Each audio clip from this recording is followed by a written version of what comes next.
Hi, everybody. So it is time to talk about the China trip, and I know you all really excited. I think everybody should go. I think this is something that everyone should have as an experience in their life if they're going to practice Chinese medicine. I did it myself this past trip. It's amazing. This go around, our faculty leader is going to be Dr. Wu. He has not led the trip in a while, and this is an amazing opportunity to get to have this experience with him. So when is it? So the China trip is actually going to be the last 3 weeks of the winter term. So it's going to start March 16th and run through April 3rd. You'll need to arrive by China by Saturday, March 14th. This is partially a precaution, just to make sure that everybody gets in town safely. We get everybody settled. We'll do a little orientation, but the actual program starts Monday. So you want to make sure you get a chance to come in, get oriented, have a little sleep, and some really yummy food before you jump right into your Chinese um, medicine immersion program, because it's intense, as you will see. And where is it? So this is going to be at Chengdu University of TCM. This is in Sichuan Province, and so you're kind of in the southwestern part of China. And in terms of climate, it can be pretty humid. Overall, I'd gone in June, which is significantly hotter. And it felt kind of like being in Florida. So if you've been to Florida, it's pretty close, but it's going to be cooler than that in March. It rains pretty frequently, but overall, it was really enjoyable climate. So how do credits work? So this is one of the big kind of questions that come up really quickly for students. So this is going to depending on what program you're actually in. So let's jump into that. So if you are a master's student and you're doing this, these basically cover an advanced observation type of credit. And so that can go for your focused choice observation. It can also take the place of your advanced clinic theater. You're going to want to work with your advisor to make sure that you're counting them for as many credits as you can get. For the DACM, you can actually count this as internship. So your internship and externship hours for DACM, it's 24 hours per credit, whether it's externship or internship for DACM, which can be a little bit confusing. But ultimately what that means is that the China trip, you get 4.5 credits going toward that clinical piece. Now for DAOM, this is externship, and your externship hours work a little different. It's 36 hours per credit, which means that this program will only count for 3 credits towards your program. Now bear in mind, you are actually completing a program through Chengdu University, so you're essentially attending 2 programs at once if this is the route that you go, where you're counting credits toward a MACM, a DACM, or DAOM, and you complete this 108 program through Chengdu. So, you do have double tuition. It's 2 separate programs. So that's probably the piece that can get a little bit expensive. And so, what about my other classes? Well, for MACM, this is just going to run weeks 10 through 12, and this is going to vary based on where you're at in the program. But the bottom line that I want to be the takeaway for you is that we're going to work with you to make sure that you get the credits that you need, and we don't put you behind in graduation date as much as humanly possible. So one of the things that comes up sometimes is that with the herbal track, just as a general rule, the herbal track sometimes can slow people down if they miss a class. We're already working around that. So, meet with an advisor. I highly recommend Robert Laguna. He's been kind of hands-on with the China trip um, pretty much every go-around, and he's done a lot of advising around it. Leslie's wonderful, but I would definitely pick an experienced advisor if you are thinking about going to the China trip so that nothing is missed. If you try to schedule with Reagan, she's going to tell you the same thing. And I totally understand why you want to schedule with Reagan. She's amazing. But the program itself runs weeks 10 through 12. So you can attend weeks 1 through 9. So this definitely frees up some extra things. Now, if you are a doctoral student, one of the things, oh, sorry, really quick. The other thing about MACM is that for the clinics, we will have special clinics for people going on the China trip, just so you don't have to worry about those last 3 weeks. It's already, the clinic already knows that you're not going to be there, that you're going to be out of the country. Now, for DACM and DAOM, the program won't overlap with residency weeks, so you're going to be able to attend as normal. If you're wanting to do any additional travel, that's where it can get a little bit tricky. So just be really cognizant of what your schedule is and what all you're wanting to do. And I made a little note at the bottom that, when you're talking about your planned credits, um, for really anything at AOMA, your regular plan credits and the credits that you're collecting on the trip, just be mindful of your tuition bill and what that's going to come out to. So costs. So costs are going to vary by the person. It's a little bit of a trend that varies by the person. So you're doing a training program through Chengdu University. So you're going to have tuition with them. You're going to have AOMA tuition for whatever credits you're taking before you go in the winter term, and also the credits that you're collecting by going. You'll have the cost of airfare. The average last go around was between $1,300 and $1,400. It's more around $1,300. The only time it really varied was when people had points that they were using, things like that. So I would probably account for it being about $1,300. JustFly, Expedia tended to be the two best for getting flights. And actually, Expedia, I personally used Expedia, but I used JustFly to find flights. So I used both websites. So I actually used one flight I found through JustFly, but I reserved it through Expedia. If you guys have any questions on that, don't hesitate to reach out. The other thing is the visa cost, depending on what your situation is, and if you have a passport already, that can be a little bit more or less expensive. Hotel, and there is this packet online that's all in there, the estimated cost based on what it was the previous trip. Hotel's going to be cheaper, obviously, if you have a roommate. But overall, when I did the math, the hotel that, after we bargained for the whole 3 weeks that we were there, ended up being cheaper than any hostel that I could find. And food. Really, I mean, by and large, Robert says it all the time, but it's expensive to get there. Once you get there, it's really cheap. Unless you're really actively going out and seeking super nice restaurants that a lot of times the westernized restaurants can be a little more expensive, which is interesting. There was this cafe at Taiguli that I was like, this is like Starbucks. But really, once you get there, everything's super cheap.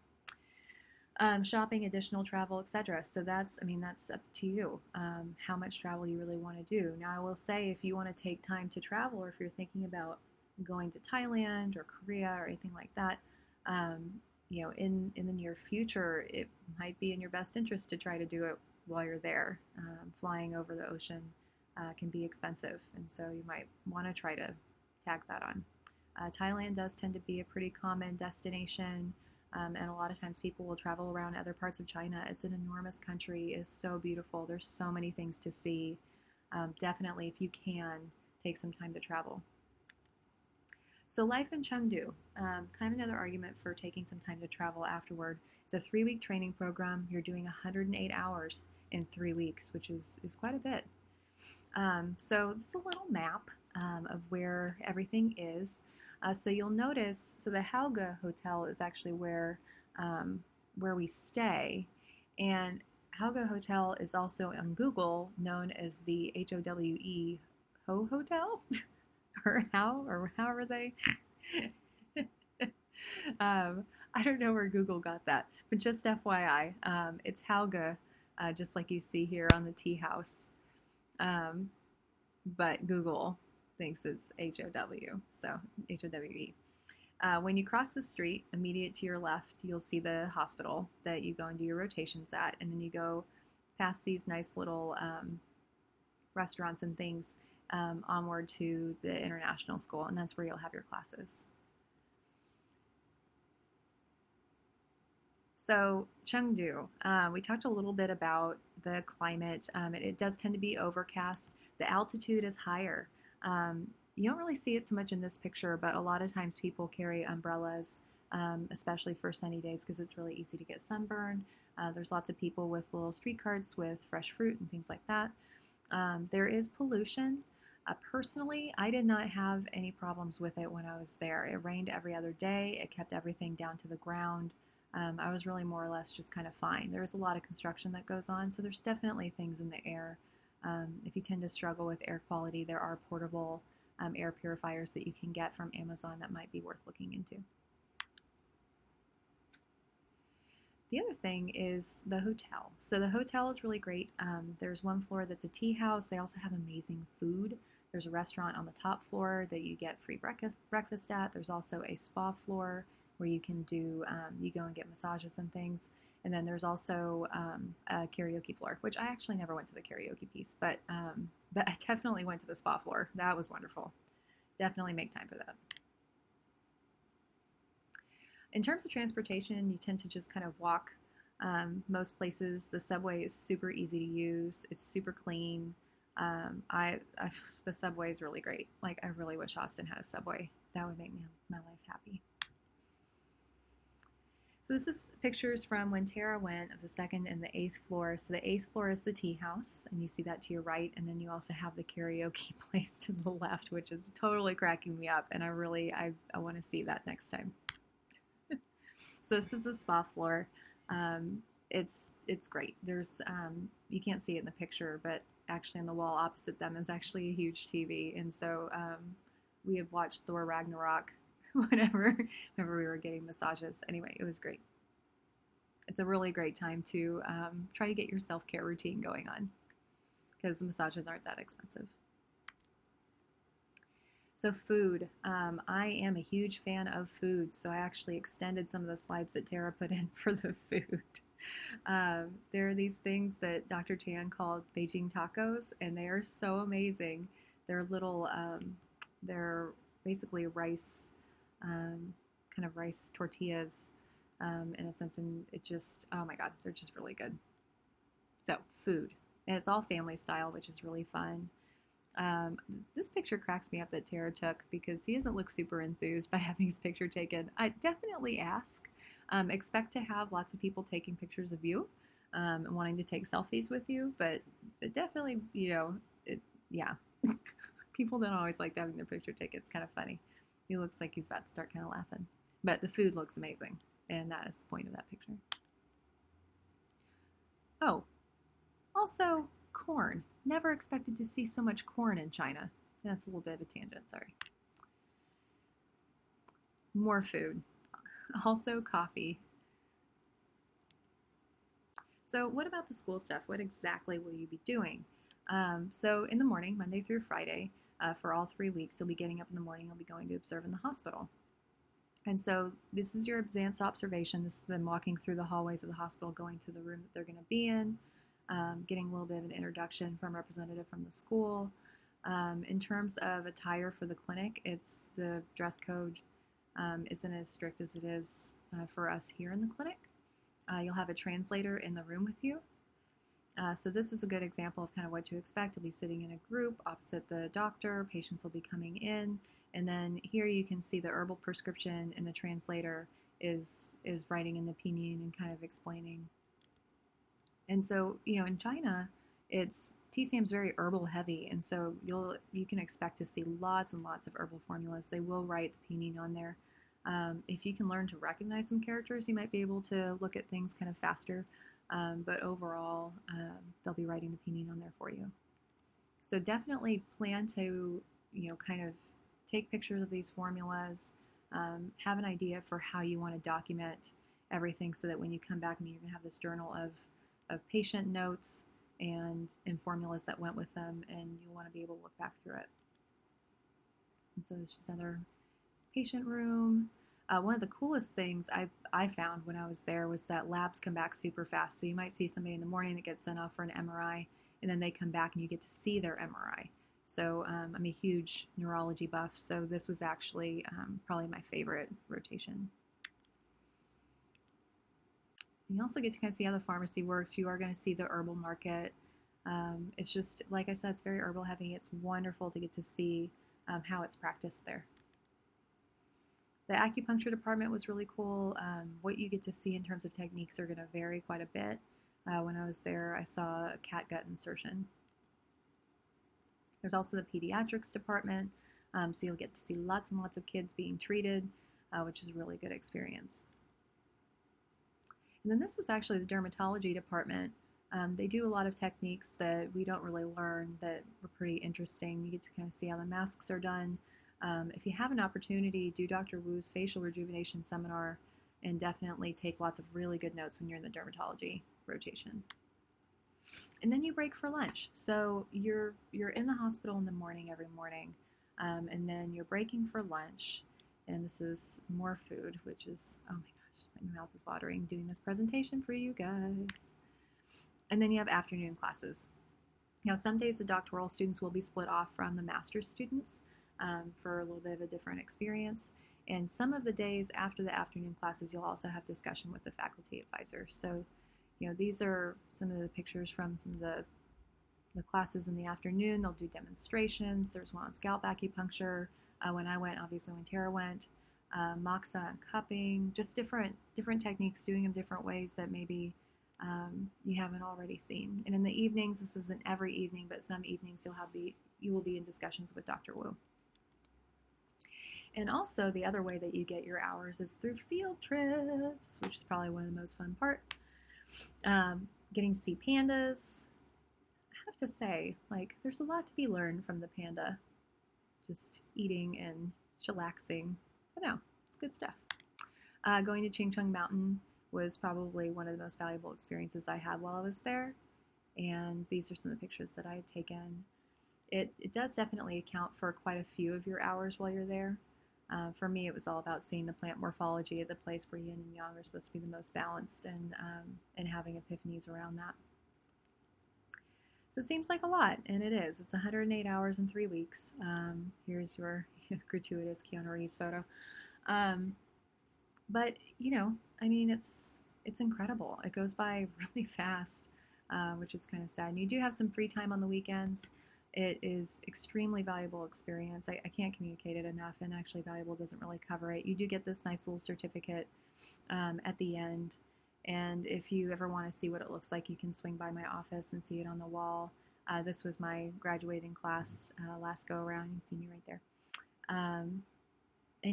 And then you get a white coat at the very beginning that has the characters on it from the actual school, and it's just it's an incredible opportunity to be able to see how it's practiced there and get immersed into that entire way of practice, that definition of integration. So what about free time? So free time, more food. This was it's a restaurant that's really close to the hotel. They have amazing food, and it's not super expensive. This was a pepper store that's also not far away. It's walkable. It's in the wide and narrow alley. You can do shopping in Wide and Narrow Alley. You can go see Sichuan Opera. They'll have a group that'll go. So you'll get to kind of go and hang out with your peers and see Sichuan Opera. It is very different than Beijing Opera. I don't know, for those of you that are familiar.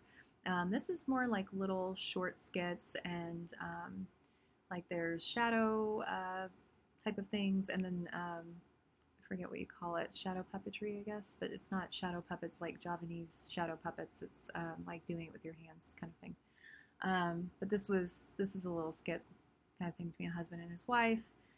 There's also the big thing that it's known for is the mask changing happening really fast, and acrobatics and fire and all kinds of things. It's really cool. And just lots and lots of tea houses. If you are a fan of tea, then you have to go. It's just not even a question. And there's a great tea market. You'll have to take the subway to get there, but there's a fantastic tea market just north.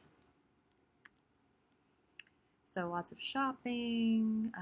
There's lots of really great hats and things, which I kind of really, I don't know, I got way more of a kick out of it than I think probably should have. There's also this amazing beef jerky that has Sichuan pepper that you can get. Obviously, if you eat meat. And so traveling after, there's lots of options for that. But yeah, definitely, if you can take the time, definitely think about traveling after. It's a great chance to just take the extra time. You're already there.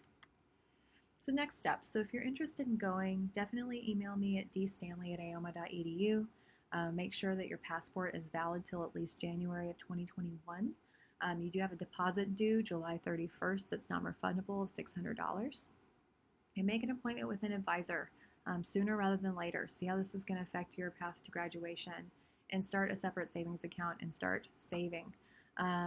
Big thing with the payments. So you have two choices, and again, this is in the packet that's on your student website. If you go under China trip, you can select a payment plan where you're doing essentially 600, 600, 500. Or you can do it where it's 600 and then just paying it off the next term, and then that last term, whatever comes in your disbursement, if you're getting financial aid, you can just use as your spending money and things while you're there. So also you're going to want to talk to Estella if you're receiving financial aid. Make sure that you have everything set aside and all the money that you're going to need for the trip and tuition and living costs and all that good stuff. So, all right. Well, thanks, you guys. If you have any questions, again, don't hesitate. This is my email right here. Just word of the wise. Anybody you're trying to reach in administration at any given time, it's their first initial and their last name. So easy peasy. But yeah, email Diane Stanley, dstanley@aoma.edu. And hopefully you'll be going to China in 2020.